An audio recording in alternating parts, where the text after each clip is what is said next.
Welcome to our college briefing show. Today, we're diving into some truly exciting stories from around the world. First up, scientists from China and the US have teamed up to create a robot launcher powered by bubble bursts. This cavitation technology can propel tiny objects up to 1.5 meters, opening up incredible possibilities in medicine, micro-robotics, and exploration. Imagine delivering drugs precisely or navigating tight spaces with such a powerful yet controlled energy burst. Next, we spotlight Li Yuan, a passionate Chinese linguist who's making waves by promoting German language learning and intercultural dialogue.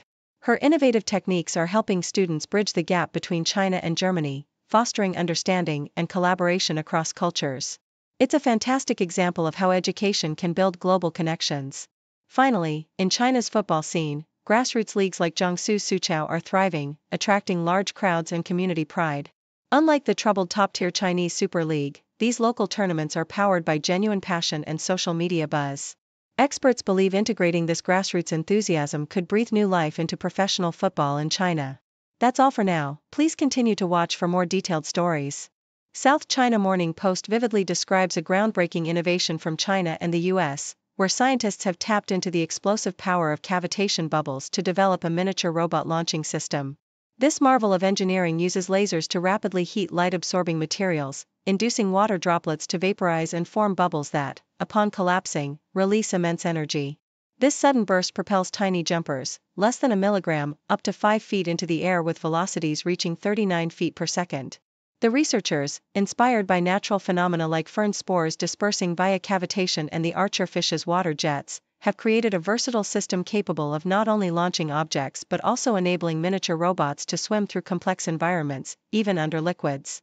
Their innovative approach demonstrates potential applications ranging from precise drug delivery to microassembly and delicate transport of fragile objects, showcasing a harmonious blend of nature-inspired design and cutting-edge physics. Deutsche Welle highlights the inspiring efforts of Chinese linguist Li Yuan, whose innovative teaching methods are bridging cultural divides by promoting German language learning among students in China. Her work fosters deeper intercultural dialogue, enriching understanding between China and Germany.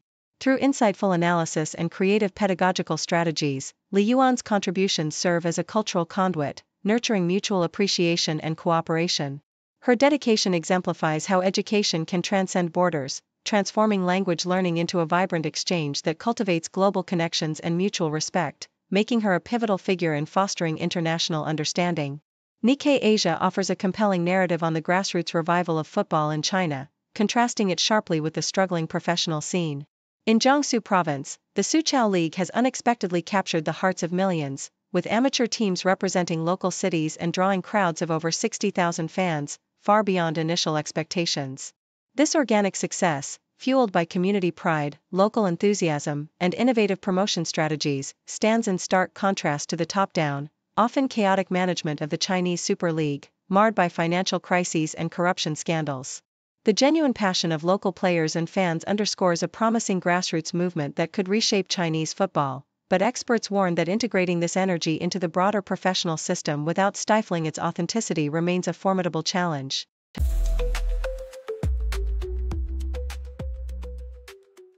The Toronto Star vividly recounts the thrilling college football game where Reagan Andrews shined brightly for Butler, accounting for 4 touchdowns, 2 passing and 2 rushing, showcasing his versatility and resilience. Despite an injury that momentarily hampered his performance, Andrews' leadership propelled Butler to a narrow victory over Truman State, with memorable moments like Luke Green's blocked PAT and Will Mason's critical return sealing the deal.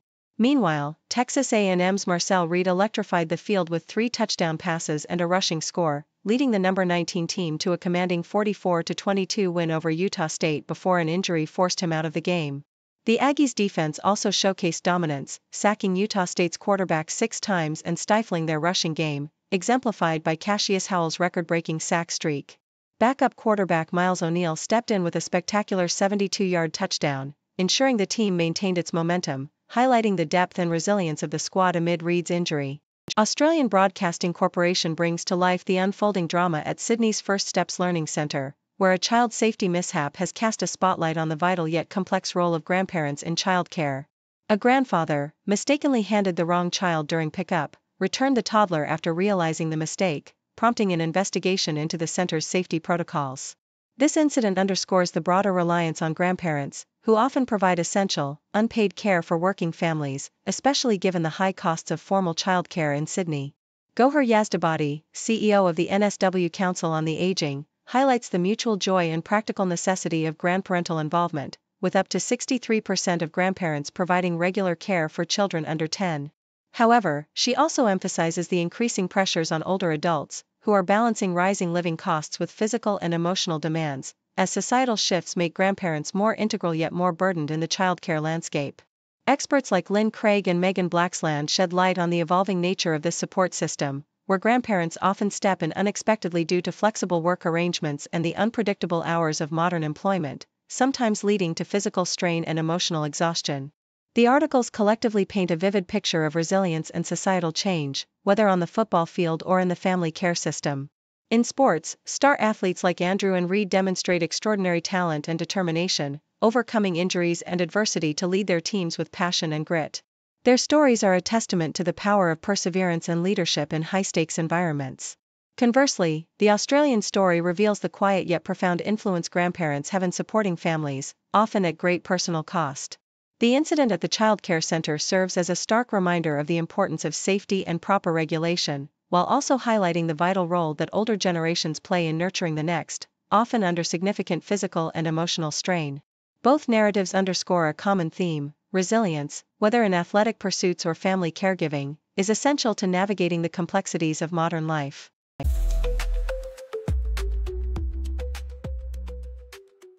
The Globe and Mail reports the tragic death of Warrant Officer George Hall, a dedicated Canadian Armed Forces member who was deployed in Latvia as part of NATO's Operation Reassurance. Hall, a vehicle technician with nearly 2 decades of service based in Edmonton, was missing earlier this week and was found dead on Friday.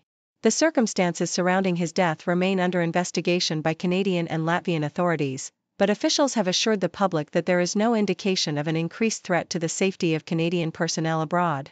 The Chief of the Defence Staff, General Jenny Kerrigan, expressed her heartfelt condolences, emphasizing Hall's long-standing commitment and service, which will be remembered with respect and gratitude. In British Columbia, a dramatic legal battle unfolds as Universal Ostrich Farms in Edgewood fights to save its flock of 400 ostriches from being culled due to an avian flu outbreak. The farm's efforts received a temporary reprieve when the Federal Court of Appeal granted an interim stay, halting the planned slaughter while the farm's legal team argues that the birds are healthy and pose no threat. Supporters and advocates, including U.S. officials and public demonstrations, have rallied around the farm, emphasizing the scientific value of the ostriches and their health status over the past several months. The Canadian Food Inspection Agency maintains that allowing infected birds to survive could risk further virus mutation, but the farm's supporters remain hopeful for a continued legal battle that might ultimately save the flock. Meanwhile, The Independent highlights the unexpected cancellation of a prestigious award ceremony at West Point, where actor Tom Hanks was slated to receive the Sylvanus Thayer Award for his contributions to portraying American service members and supporting veterans. The decision to cancel came abruptly from the West Point alumni group amid mounting political pressures and ideological shifts within the military academy, including the removal and reinstallation of Confederate-era imagery and the suppression of certain academic topics on race and gender. Hanks, a well-known Democrat and critic of Trump, had been praised for his roles in films like Saving Private Ryan and Forrest Gump, which celebrate American patriotism and service. The cancellation raises questions about the influence of current political tensions on military traditions and the recognition of public figures aligned with certain ideological views.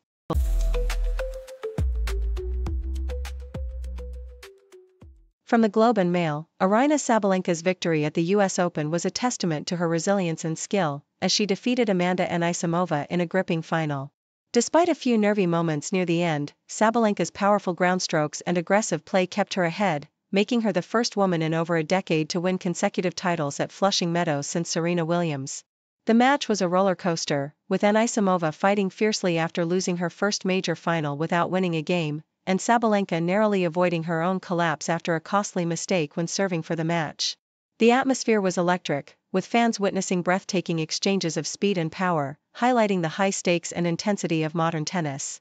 Australian Broadcasting Corporation reports on Angela Robinson and her daughters, Abigail and Amelia, who shared a unique and inspiring journey of studying together at Western Sydney University. Angela, a former police officer, made a bold career switch into nursing at age 54, driven by a desire for new opportunities and a family legacy of healthcare. Her daughters, the first in their family to attend university, found studying alongside their mother and sister to be a supportive and bonding experience, turning what could have been a daunting challenge into a joyful shared achievement. Their story underscores the importance of perseverance and family support, especially for first-generation students, as Angela now aims to specialize in mental health nursing, while her daughters explore careers in palliative care and pediatrics, illustrating how education can transform lives at any stage. The Australian Broadcasting Corporation sheds light on the deep-rooted discontent in Indonesia, where recent protests and riots have shaken the nation, echoing frustrations over corruption, inequality, and the elite's disregard for the people's needs. The unrest, sparked by outrage over lavish political perks and a lack of genuine opposition, reflects a long history of elite power sharing that has marginalized ordinary citizens. Widespread dissatisfaction has been fueled by controversial laws, economic struggles, and a political system perceived as out of touch, leading to mass demonstrations and cyber activism.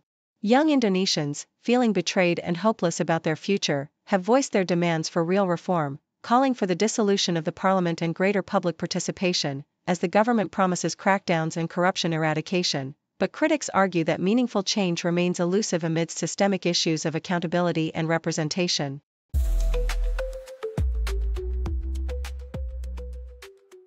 Thank you for tuning in. The content above showcases the latest briefing reports and analytical synopses, thoughtfully curated by the 6Do team. These insights stem from a wide array of reputable media outlets, think tanks, government sources, and specialized experts worldwide. We encourage you to explore these sources for a comprehensive perspective. Keep in mind that while the content may not always align with the official standpoint of 6Do Brief, it's not meant to be taken as absolute directives for decision-making. Comprising seasoned media professionals, learned scholars, and accomplished scientists, the 6Do team embodies a trailblazing, fully independent media entity. To customize 6Do Brief to meet your professional needs, you have the option to subscribe to a diverse array of briefings on our website, 6dobrief.com.